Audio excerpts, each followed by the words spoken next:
They expect revenge. They anticipate the storm. The moment they betray you, insult you, or wrong you, they sit back and wait. They expect the floodgates of your rage to burst open. They want to see the damage. They want to watch you become the very thing they accused you of being. They provoke with the confidence of someone who believes they have already predicted your next move, but there is power in surprising those who think they know your response. There is a deeper, more dangerous strength in silence than in retaliation. When they expect revenge and you give them silence, they begin to fear your discipline more than they ever feared your anger. You see, revenge is predictable. Anyone can strike back. Anyone can scream, throw punches, send hateful words, or plot destruction, but very few can stay still. Very few can restrain themselves when provoked. That's where real power lives, not in action for the sake of reaction, but in the command over one's own emotions. Stoicism teaches that a person is not to be ruled by what happens to them, but by how they choose to interpret and respond to those events. This is a philosophy rooted not in cold indifference, but in rational mastery. To live as a Stoic is to live with the unwavering belief that your mind is yours alone, untouched by the chaos of others. When someone tries to hurt you, it reveals more about them than it ever could about you. Their words, actions, slanders, those are projections of their inner reality, and yet, if you retaliate, you begin to mirror that same reality. You become the reflection of their dysfunction, but when you remain unmoved, when you don't take the bait, you hold on to your integrity. You win by not stepping onto the battlefield they've designed for you. You choose your ground, you control the terrain. That is the essence of power. Control not over others, but over the self. It takes strength to resist the impulse for vengeance. Anger is addictive. It feels righteous. It feels like a fire that cleanses, but it is a fire that consumes. In choosing silence, you are not choosing weakness. You are choosing to keep your fire inside, not to suppress it, but to fuel something greater: growth, transformation, elevation. When Marcus Aurelius wrote that the best revenge is to be unlike the person who wronged you, he didn't mean that you ignore injustice. He meant that you transcend it. You rise above it not by escaping it, but by refusing to become it. That is the difference between reacting and responding. Reaction is instinct. Response is wisdom. Reaction is giving them what they want. Response is doing what you know is right, and what is right is never decided by someone else's offense. It is decided by your principles, and Stoic principles are rooted in reason, clarity, and character. If they call you weak, you do not need to prove you are strong. If they call you fake, you do not need to defend your authenticity. If they spread lies, you do not need to fight their noise with more noise. You simply live in such a way that their words cannot take root. Your silence is not passive. It is active resistance. It is the choice to protect your energy, to preserve your dignity, and to keep moving forward. Because while they are stuck in the moment, replaying their insults, waiting for your reaction, you are already 10 steps ahead. You are already building, healing, and growing, and nothing confuses your enemies more than your refusal to engage. They expect rage, you give them serenity. They expect war, you give them calm. They expect collapse, you give them composure. This doesn't mean you won't feel the sting of betrayal or injustice. Stoicism never denies emotion. It simply teaches you not to be ruled by it. You are allowed to feel, you are allowed to process, but what you are not allowed to do, if you seek mastery, is to let those feelings dictate your future. You do not destroy yourself in the name of revenge. You do not lower your standards to match the mediocrity of someone else's actions. You don't answer every slap with a punch. Sometimes the greatest blow you can deal is to not play the game at all. They expect revenge because they don't understand control. They see silence as surrender, not realizing it takes far more strength to say nothing than to scream. They think your calm means weakness, not knowing that it is a storm perfectly contained. They think you've lost, but in truth, they are the ones trapped in the cycle of ego and reaction. You've escaped, you've chosen something higher, and that makes you dangerous. not because you're unpredictable, but because you are disciplined. Epictetus taught that what disturbs people is not things themselves, but their opinions about those things. So when someone harms you, the harm is not what they did, it's what you believe it means. If you choose to believe it defines you, then you give it power, but if you choose to see it as a moment, a challenge, a test, then you keep your freedom. You become untouchable, not immune to pain, but immune to manipulation. That is what silence gives you, perspective. When you act in silence, you shift your focus inward. You stop asking how to get back at them and start asking how to become better than before. Your energy is no longer wasted on payback, but invested in progress. You reclaim your time, you reclaim your peace. You choose to win not by conquering them, but by conquering yourself, and that is the ultimate victory. They wait for your downfall, but you build a foundation. They wait for you to break, but you rebuild your identity. They wait for you to come unglued, but you hold tighter to your purpose. This is the unexpected result of silence. It creates space. Space to grow, space to heal, space to become. While revenge chains you to the past, silence unlocks the future. While they talk, you transform. This path isn't easy. Everything inside you will want to speak, to lash out, to burn bridges. But bridges are not just for others. They're for you. Every bridge you burn in anger may be one you'll need later in wisdom. So keep your silence. Let your strength speak. Let your transformation be louder than any words you could have said. Because one day, they'll look around and wonder how you made it so far, how you stayed so calm, how you kept moving while they were stuck in the same battle. And the answer will always be the same. You gave them silence, and you chose power. They expect revenge because they don't understand discipline. They assume you will meet darkness with more darkness, that you'll meet fire with fire, that when someone strikes you, you will swing back with equal or greater force. They mistake your silence for fear. They mistake your calm for weakness. They wait, watching with anticipation, believing that they've pulled you into a game they control. But what they don't know is that silence is not surrender. Silence is a strategy. Silence is a form of power that doesn't feed their expectation. It starves it. It denies them the satisfaction they crave. It sends a message louder than any retaliation ever could, that you are unshaken, that your peace cannot be stolen by petty attacks, that your mind is yours and yours alone. The Stoics believed that nothing is truly within our control except our thoughts and actions. When you respond to betrayal, insult, or injury with silence, you reclaim control. You remind yourself that your behavior is not a slave to circumstance, that you are not dictated by other people's choices. You don't need to perform your pain. You don't need to prove that you're strong by becoming what hurt you. Strength is not about reaction. Strength is about sovereignty over your inner world. When someone wrongs you, your choice to say nothing is not passive. It's a conscious act of defiance against the pull of ego. It's a declaration that you live by principle, not by impulse. They expect you to lose your temper, to go online and rage, to talk behind their back, to plot and scheme and show them that you're not someone to be messed with. But Stoicism teaches that the true sign of character is how little you allow others to disturb your peace. If they can get under your skin, they control you. If they can pull you out of alignment, they win.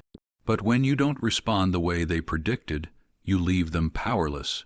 You break the cycle. You shift the energy. You move in a way that they never anticipated, not toward revenge, but toward elevation.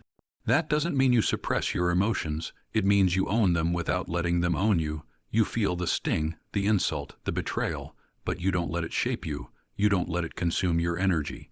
You use that energy for something greater. You channel it into discipline, progress, clarity. While they waste time talking about you, you use your time building something they can't touch. You don't feed the fire of drama, because that fire has no place in the temple of your mind. You protect your mental space as sacred. You don't invite chaos in just because someone else left the door open. There's a certain kind of silence that isn't just absence of words. It's the presence of power. A silence that radiates strength, a silence that unnerves people because it holds back what they expect. That kind of silence is rare. It's built through years of inner work. It's built through knowing that just because someone says something doesn't mean you have to respond. That just because someone tries to provoke you doesn't mean you need to bite. That just because you could retaliate doesn't mean you should. Every act of silence in the face of pettiness is an act of inner mastery. Seneca said that anger is a temporary madness. If that's true, then revenge is a deliberate form of insanity. It's a decision to let the worst in others bring out the worst in you. But when you refuse to play that game, when you take a step back and breathe, when you act from wisdom rather than emotion, you free yourself from that insanity. You become the observer, not the puppet. You start to see clearly what they said isn't about you, what they did isn't your identity, how they treated you is not a measure of your worth, and so you don't need to respond, you don't need to justify. You don't need to stoop. Most people can't imagine this level of restraint because they are reactive by nature. They think silence is cowardice, but silence, in the Stoic sense, is an assertion of control. You are choosing to lead yourself. You are choosing to keep your energy focused on what truly matters. You are choosing to stay aligned with your values. In a world that rewards outrage, staying calm is a revolution. In a world that loves drama, refusing to engage is rebellion. In a world that feeds off spectacle, silence is your strongest form of self-respect.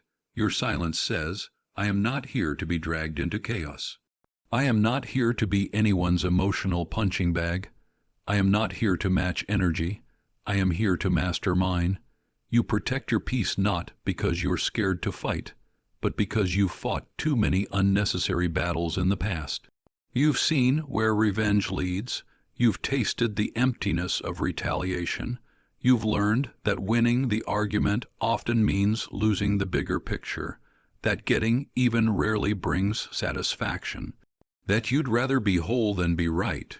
You'd rather be elevated than validated. You'd rather be silent and powerful than loud and lost. Power is quiet.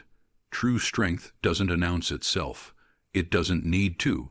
It's felt, it's seen in your restraint, in your posture, in your refusal to be pulled down.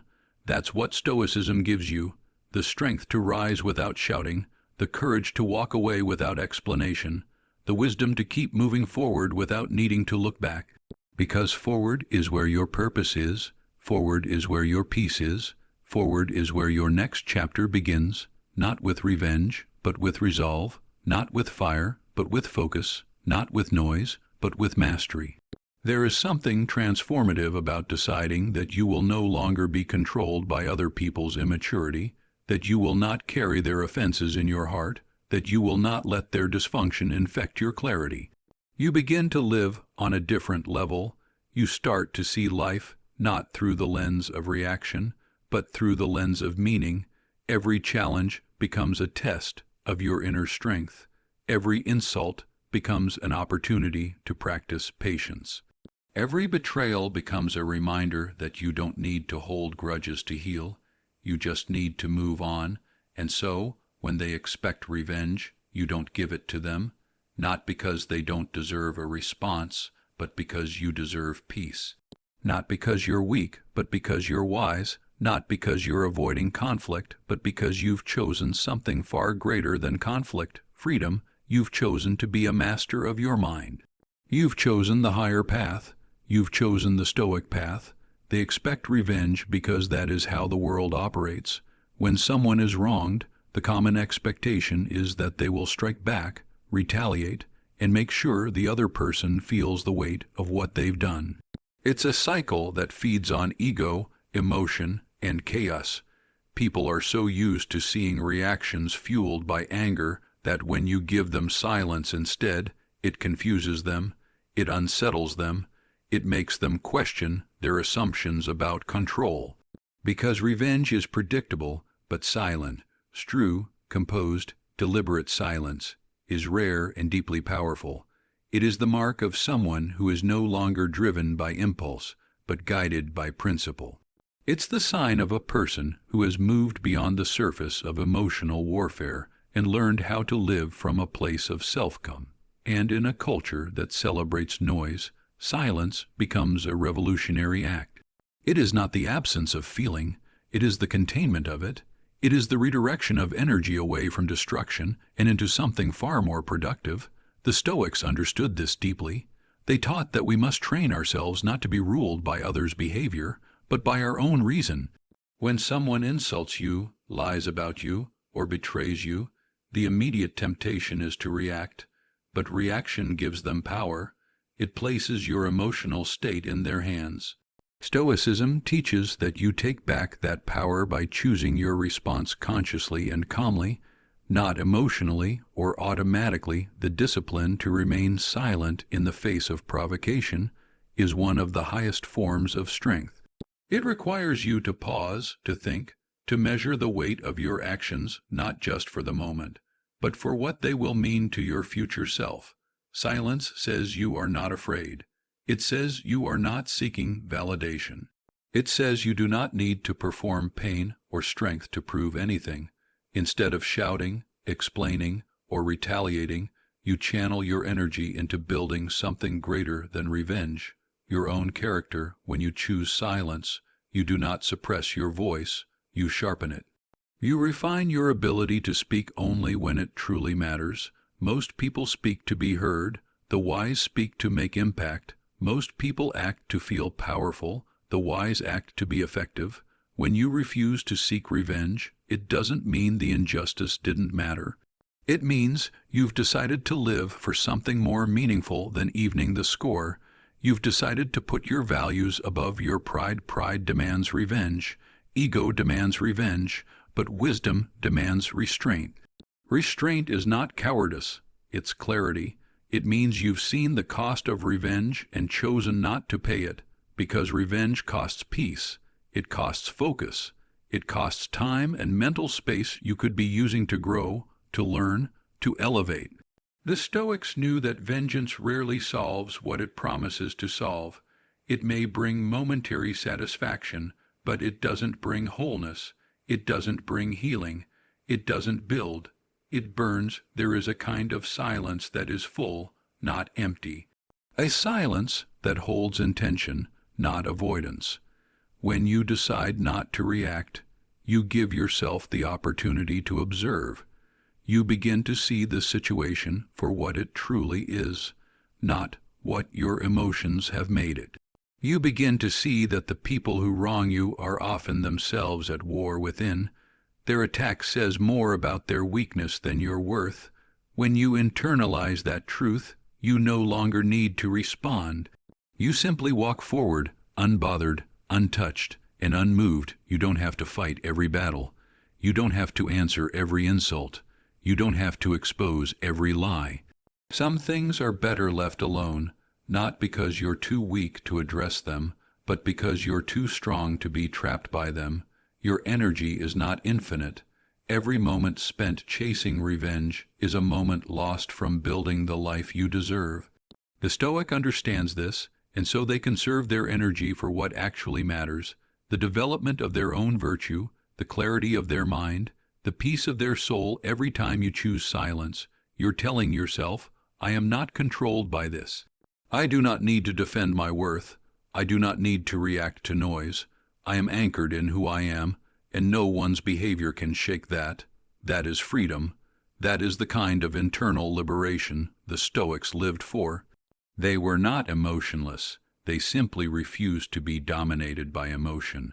They refused to let someone else's dysfunction dictate the quality of their thoughts or the direction of their life. There is something deeply courageous about refusing to lower yourself to the level of those who wrong you. It takes a brave heart to walk away without needing to explain. It takes an intelligent mind to understand that justice and revenge are not the same. Justice seeks restoration. Revenge seeks satisfaction. One builds, the other destroys. The Stoic chooses to build, quietly, steadily, consistently. The Stoic knows that the best response is often no response at all, because that response keeps you centered. It keeps you growing. It keeps you walking your path, undistracted by the noise behind you. People will always have opinions. People will always say things. They will lie, gossip, attack, misunderstand. You cannot control that, but what you can control is your response. And in choosing silence, you choose not to waste your time proving yourself to people who don't deserve that access. You choose to live above the fray. You choose not to participate in the games others invite you into. That is the ultimate form of power, self-possession. You do not become strong by reacting to everything. You become strong by mastering your impulses. You become strong by seeing the provocation and still choosing peace, by seeing the insult and choosing not to take it personally, by being surrounded by chaos and still remaining calm. That is Stoicism in action, not just a philosophy, but a way of being, a way of leading your life on your terms. No matter what others do when you're silent, people will notice. They may not understand it. They may take it as weakness, but those who have depth, who have also walked the path of discipline, will recognize it. They will see that your silence is not fear, it's focus, not avoidance, it's alignment, not indifference, it's discipline. And one day, those who expected you to fall apart will be left wondering how you kept going, how you kept growing, how you rose without reacting. The answer will be simple. You chose silence, and you chose power over performance, peace over pride, growth over grudges, and mastery over ego.